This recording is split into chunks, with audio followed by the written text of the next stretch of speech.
A paz do Senhor Jesus, tudo bem? Hoje nós vamos estudar a lição 4, a importância da disciplina. Mas o que é disciplina? A palavra disciplina, ela possui alguns significados e vamos ver alguns. Por exemplo, disciplina como matéria. Você fala, como assim, irmã Renata? Pois é, a disciplina como matéria é o que? É o conhecimento específico que se ensina em um estabelecimento acadêmico, formando um plano de estudos. É aquilo que a gente aprende na escola. A disciplina matemática, a disciplina biologia, ciência, física, português. Isso aqui são disciplinas. A gente vê aí na foto, a professora está ensinando o que? Matemática, disciplina matemática.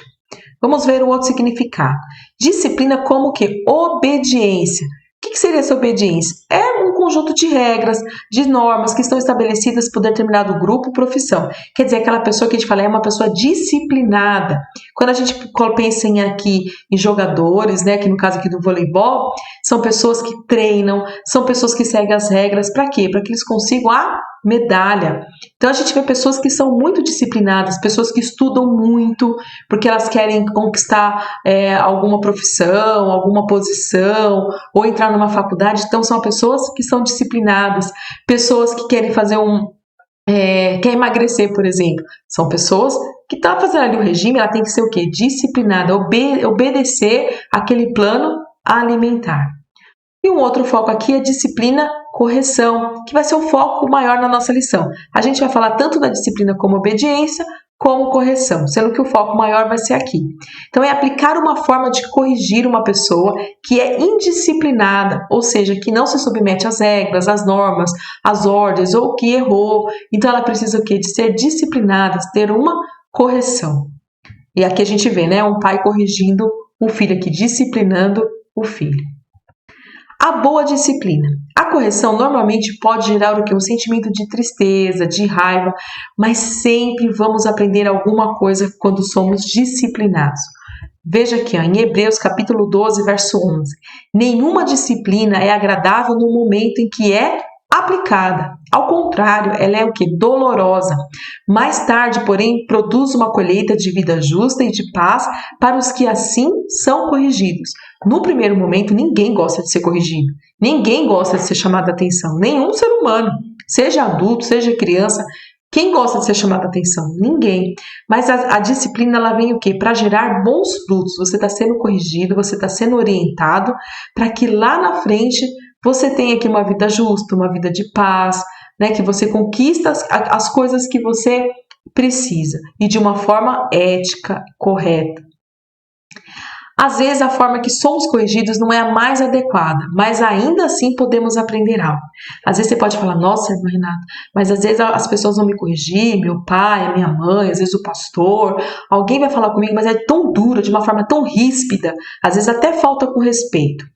Infelizmente, tem momentos que acontece isso. Né? Ser rígido, ser incisivo, não é ruim. Depende da forma como a pessoa está falando. Não pode faltar com respeito. Às vezes a disciplina tem que ser feita só você e a outra pessoa. Não pode ser feita na frente de todo mundo, porque aquilo gera um constrangimento. Mas ainda assim você aprende. Sabe por quê? Eu até coloquei um exemplo aqui, ó. Porque se alguém te corrige de uma forma ríspida, desrespeitosa, aprendemos que quando nós formos disciplinar alguém, nós não devemos fazer dessa forma. Nós devemos fazer o quê? Diferente. Então, se você às vezes sofre alguma correção de uma forma muito agressiva, um dia, quando você for disciplinar alguém, você não vai agir da mesma forma. Você fala, poxa, isso é ruim, isso causa um sentimento não muito bom, então eu vou ser diferente. E olha só que está lá no Evangelho de Mateus, capítulo 7, verso 12. Assim, em tudo, faça aos outros o que vocês querem que eles façam. Ou seja, o que você quer que as pessoas façam com você, você tem que fazer com elas. Você quer ser bem tratado? Então trate bem as pessoas. Amém? Vamos prosseguir. A boa e verdadeira disciplina tem o foco de gerar o quê? Bons frutos naquele que está sendo disciplinado. O foco é esse da disciplina, é que essa pessoa venha corrigir e fazer aquilo que é certo e dar bons frutos lá na frente. A disciplina dos seres humanos, do pai, da avó, do professor, do treinador, ela é boa, ela pode ser boa, mas a perfeita é a do Senhor. Sabe por quê? Porque Deus, o Senhor Jesus, Ele nos corrige sempre com amor. Olha só o que diz a palavra dele. pois o Senhor disciplina quem ama e castiga todo aquele a quem aceita como filho.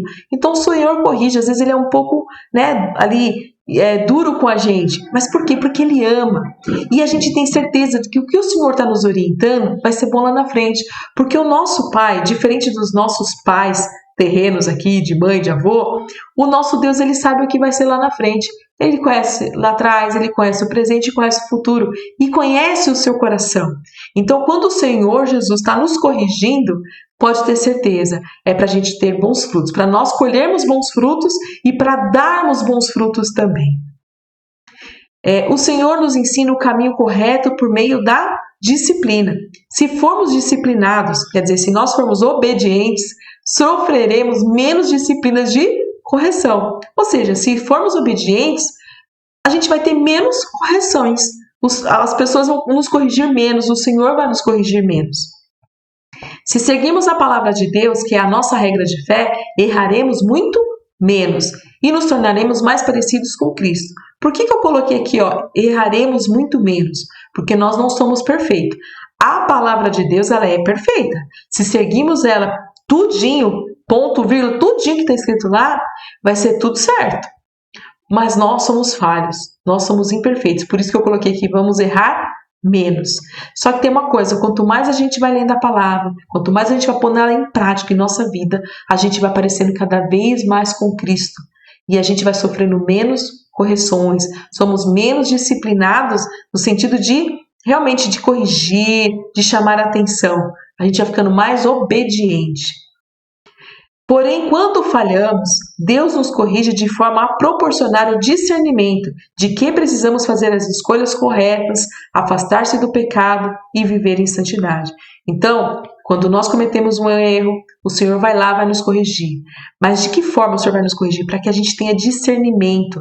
Olha, somos racionais, a gente vai ver que a gente errou. E o Senhor quer o quê? Que nós vamos buscar a santidade, ter uma vida justa, fazer as escolhas mais corretas. Porém, quando nós somos disciplinados, a gente tem a nossa postura, a gente tem o livre-arbítrio. Como que a gente vai aceitar essa disciplina, essa correção? Existem algumas formas. Uns aceitam de bom grado, reconhecendo o erro, outros não, outros ficam questionando a Deus. Aí vai da nossa posição. Vamos lá. Reconhecer o nosso pecado com humildade. Olha, essa aqui é legal. Então, quando a gente erra e o Senhor vai nos corrigir, fala, puxa, Senhor, realmente eu errei. Ô, Pai, me perdoa. E aí você larga. Você pode ter certeza que você vai ter bons frutos lá na frente. Quem fez isso foi Davi. Olha só que está lá no livro de 2 Samuel, capítulo 12, verso 13. Então Davi disse a Natã era o profeta, pequei contra o Senhor. E Natã respondeu, o Senhor perdoou o seu pecado, você não morrerá. Por quê? Porque Davi reconheceu que ele errou, que ele pecou. Ele falou para o Senhor. E aí o Senhor falou assim, olha, não vai morrer. Uma outra forma aqui é ser grato pela correção. A gente tem um exemplo aqui de Jonas. O Senhor mandou o profeta Jonas para onde? Para Nínive, para falar com o povo.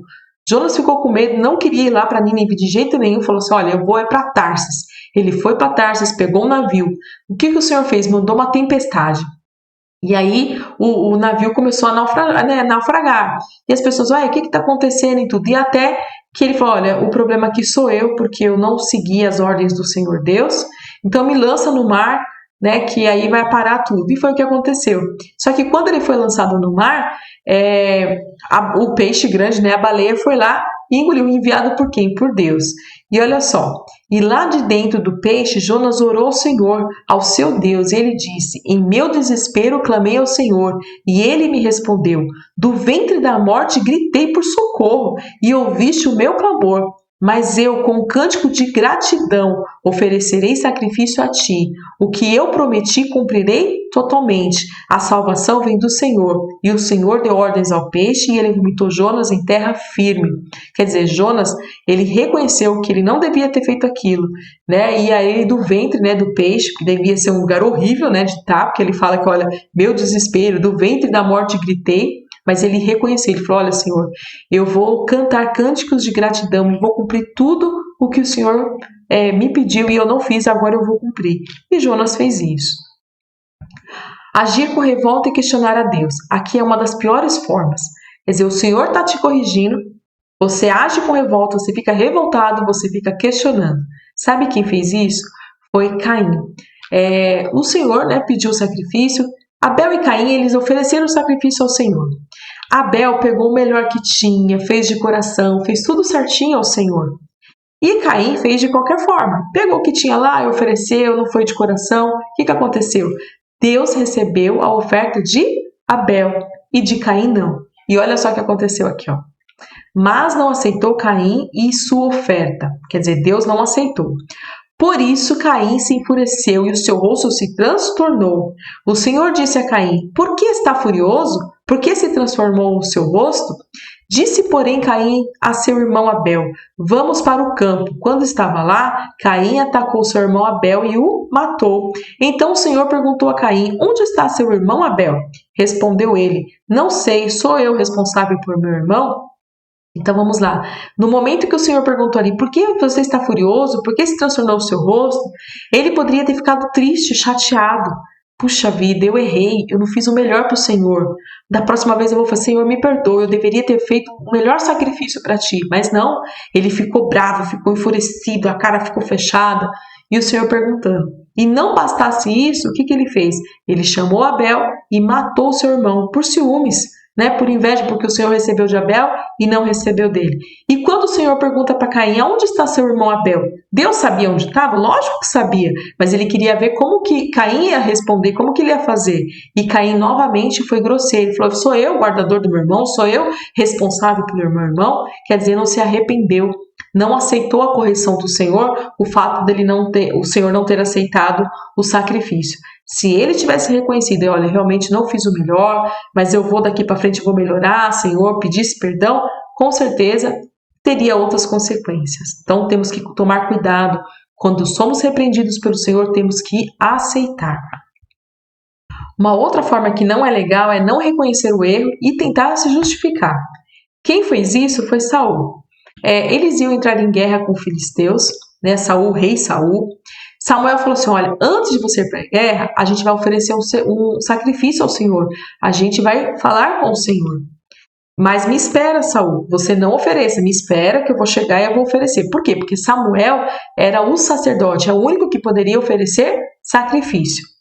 Mas aí Saul se sentiu um pouco pressionado e acabou oferecendo. Olha só, está lá no 1 Samuel, capítulo 13, do verso 11 ao 13. E perguntou-lhe Samuel, o que você fez? Saul respondeu, quando vi que os soldados estavam se dispersando e que você não tinha chegado no prazo estabelecido e que os filisteus estavam reunidos em Miquimás, pensei, agora os filisteus me atacarão em Gilgal e eu não busquei o Senhor. Por isso senti-me obrigado a oferecer o holocausto. Disse Samuel, você agiu como um tolo, desobedecendo ao mandamento que o Senhor, seu Deus, lhe deu. Se você tivesse obedecido, ele teria estabelecido para sempre o seu reinado sobre Israel. Quer dizer, ele ficou se justificando. Olha, eu cometi esse erro aqui, esse pecado, porque eu estava sendo pressionado. Ele poderia ter falado, puxa, eu errei, eu falhei, eu não deveria ter oferecido, Senhor, me perdoe. Mas não, ele não fez isso, ficou lá se justificando com Samuel. A disciplina pode trazer ótimos resultados. Vamos ver alguns exemplos aqui. O treinador e um atleta. O treinador ele vai puxar o atleta para treinar, para fazer com a alimentação. Ele vai fazer com que o atleta se esforce cada vez mais, vai corrigir, vai pedir para fazer novamente. Por quê? Porque ele quer o melhor. Ele quer o melhor resultado. Ele quer que esse atleta seja o primeiro, que ele tenha um bom resultado. O professor é um aluno. O professor ele vai exigir do aluno, ele vai corrigir o aluno, ele vai pedir para fazer mais leitura, provas e tudo mais. Por quê? Porque ele quer que o aluno aprenda mais, para que ele tenha bons conhecimentos, que ele consiga passar numa faculdade, que ele tenha uma boa profissão. É esse o foco do professor. O pai e o filho, ou a mãe, o que ele vai estar fazendo? Ele vai estar corrigindo, ele vai estar orientando, vai estar educando. É uma responsabilidade deles, do pai, do professor, do treinador, cada um de acordo com a sua função.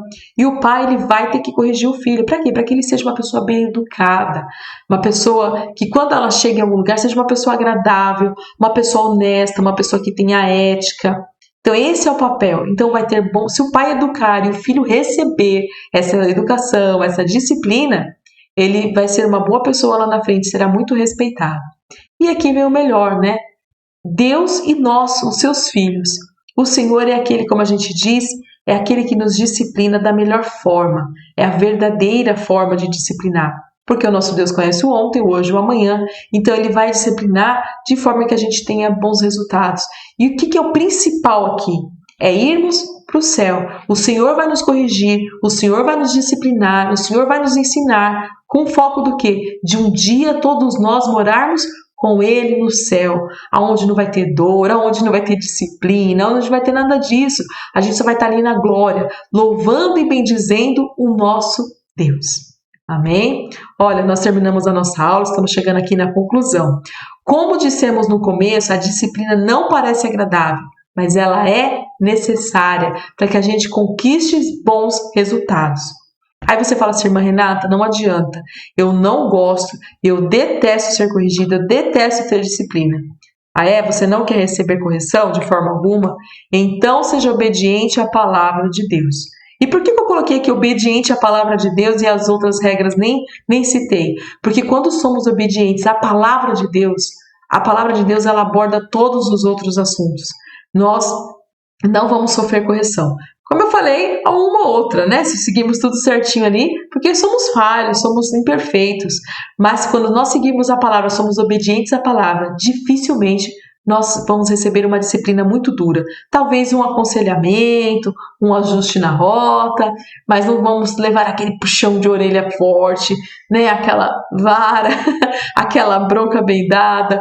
Então, mas vale a pena você ser disciplinado pelo seu pai, pela sua mãe. Receba com carinho, analise. Eu sei que não é fácil, mas respira fundo. Depois vai meditar no que você fez, como foi a disciplina, por que seus pais estão falando, por que o pastor está falando, por que Deus está te corrigindo, qual é o plano que o Senhor tem para você, e você vai ver que a disciplina é boa sim. E como eu disse, ainda que às vezes seja muito agressiva, seja de alguma forma, lembre-se que um dia você vai disciplinar alguém, um dia você vai ajudar alguém. Eu, por exemplo, quando era pequena, minha mãe era muito rígida, né, meus avós e tudo mais. Eu não apanhei muito, não levava muita bronca, mas era toda hora, todo momento tinha aquelas correções e tudo mais. Hoje eu me vejo ajudando algumas pessoas, orientando algumas pessoas, até disciplinando algumas pessoas. Então mudou um pouco o papel. Mas ainda assim recebo disciplina, né, do Senhor, do meu pastor. Em que sentido? Olha, Renata, para ir para o céu precisa melhorar mais um pouquinho aqui. Olha, melhora esse seu comportamento, olha esse sentimento, busque mais ao Senhor, ore mais. O que é isso? São correções, são disciplinas que a gente vai levando, mas o foco nosso é o céu. Amém? Terminamos a nossa aula aqui. Que Deus os abençoe e uma ótima semana.